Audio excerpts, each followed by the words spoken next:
Маркийн өгүүлсэн сайн мэдээ. Энэ ном бол Есүсийн амьдралын тухай өгүүлсэн хамгийн эртний бичвэрүүдийн нэг бөгөөд эртний их сурвалжаас харахад Марк буюу Йохан Марк гэдэг Христ итгэгч бичжээ. Тэр Паулын хамтран зүтгэгч Петрийн ойрын хамтрагч байв. Папиас хэмээх эртний сүмийн түүхч хэлэхдээ Петрийн нүдээр харсан бүх баримт дурсамжийг Марк цуглуулan эмэгтгэж энэхүү номоо бичсэн гэжээ. Гэхдээ Марк сонссон бүхнээ зүгээр л нэгтгээ тавьчихаагүй. Харин Есүсийн тухай өгүүлэх түүхийг эмгэгцэгцтэйгээр бичсэн. Номын эхний мөрт Марк Есүсийн тухай Бурхны хүү Есүс Христийн сайн мэдээний эхлэл хэмээн тунхагласан.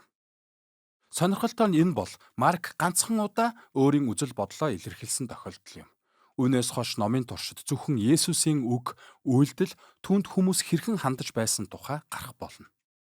Марк Есүсийн түүхийг 3 үзэгдэлт жүжиг хэлбэрээр бичсэн. 1-р үзэгдэл нь Галилд, 3-р үзэгдэл нь Иерусалимд өрнөнө. Харин 2-р үзэгдэл нь Есүс нэгээс нөгөөд хүрэх замд болсон явдлыг хөөрнөнө.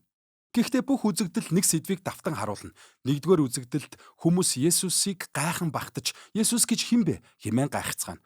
2-р үзэгдэлд дагалдагчид Есүс бол Месиа гэдэг нь ямар учиртайг ойлгож зөхөнө.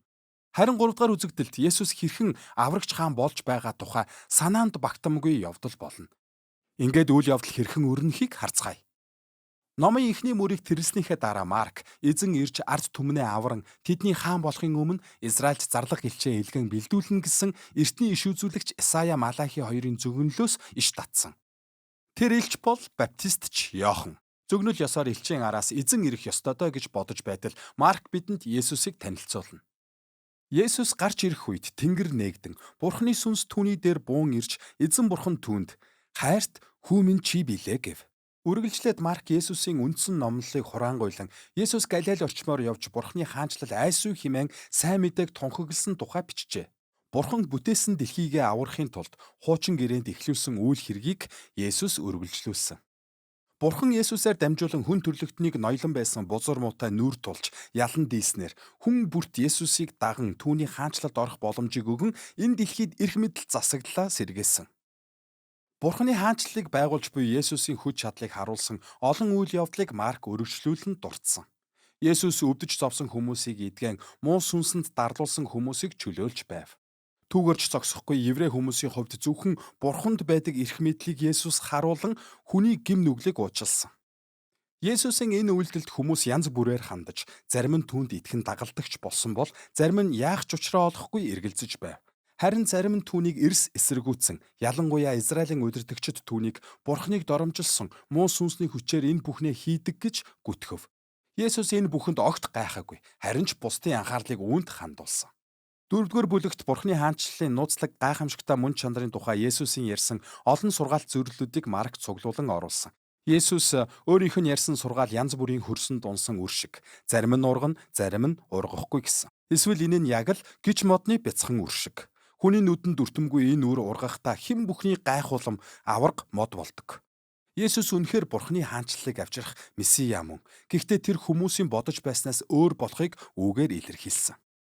Олон түмний дунд газар авсан янз бүрийн ойлголт эргэлзээ нь Есүсийн дагалдагчдын дунд ч мөн оршиж байсныг энэ үзэгдлийн төгсгөлд Марк онцолдог. Шав нар нь Есүсийг хэн болохыг нь ойлгож зөхөөд байв. Ингээд хоёр дахь үзэгдэл нэгэн чухал яриагаар эхэлнэ. Есүс шав нараа тусдан дуудаад "Та нар намайг хэн гэж боддог вэ?" хэмээн асуулаа. Петр түүнд "Та бол Месиа" гэж хариулв. Гэвч Петр ийн хариулахдаа Есүс бол Израилийг Ромоос чөлөөлөх Давид хааны удмаас төрсөн хүчрхэг цэргийн удирдагч хаан гэж ойлгож байв. Гэтэл Есүсийн хувьд Месиа бол Исая 53 дугаар бүлэгт гардаг зовлон идэлх зарц хаан ба Иерусалимд амиа өргөснөөр Бурхны засаглалыг тогтоох нэгэн юм. Дагалдагч нар үүнийг нь ойлгосонгүй. Тэд Есүс хааныг дагавал алдар нэр, эрх мэдэл, зэрэг дэв хүртэн гэж бодсон боловч Есүс тэдэнд өөрийг нь дагна гэдэг нь үхэхтэй адил өдөр бүр загламайгаа өөрхийг хэлнэ гэж тайлбарлсан. Өөрөөр хэлбэл хүчирхийлэл, бардам зан, хуваа хичээгээс татгалзаж, бусдыг хайрлан үйлчилж амьдрах ёстой гэсэн үг юм. Есүс тэдэнтэй дахиад хоёр ч удаа ярилцаад эцэст нь хүний хүү үйлчлүүлэхийн тулд бус, харин үйлчлэхийн тулд мөн олны төлөө амиа золиос болгон өгөхийн тулд ирсэн билээ хэмээн жинтэй үгийг хэлсэн. Гэвч шав нар нь бас л ойлгосонгүй. Тэд харин ч бүр будилж айсан. Хоёрдугаар үзэгдлийн яг энд номын оршлын цуур амьд өөр нэгэн чухал түүхийг Марк шигтгэж өгсөн. Есүс 3 дагалдагчаа дагуулan ууланд гарсны дараа гинэт хувирч сүр чавхланд гэрэл цацруулахад үйл түүнийг бүрхэн авав. Эрт цагт Израилийн бурхан Синай ууланд ийхүү сүр жавхлангаа харуулan буун ирж байсан шүү дээ. Тэгтэл Синай ууланд эзний оршихуйг харсан хоёр иш үзүүлэгч Мосе, Элия хоёр Есүсийн дэргэд зогсож байв. Тэр мөчөд бурхан "Энэ бол миний хайрт хүү" гэж дахин хэлв. Хоёрдугаар үзэгдэл дээрх энэ олон ярианы дунд энэ түүхийг оруулснаар Марк нэг зүйлийг тов тодорон хэлж байгаа юм. Бурханы хүү Есүс бол Бурханы цог жавхлангийн биелэл мөн бөгөөд Израилийн сүр хүчит Бурхан Есүсээр дамжуулан өөрийн хүмүүсийн гмийн төлөө зовлон эдэлж амиа өгснөөр хаана нь болно. Энэхүү нууцлаг утга бүхий үгс шав нарыг гайхшруулж айлгсаар тэд уулнаас бууж ирэв. Ингээд 3 дахь үзэгдэл эхэлнэ.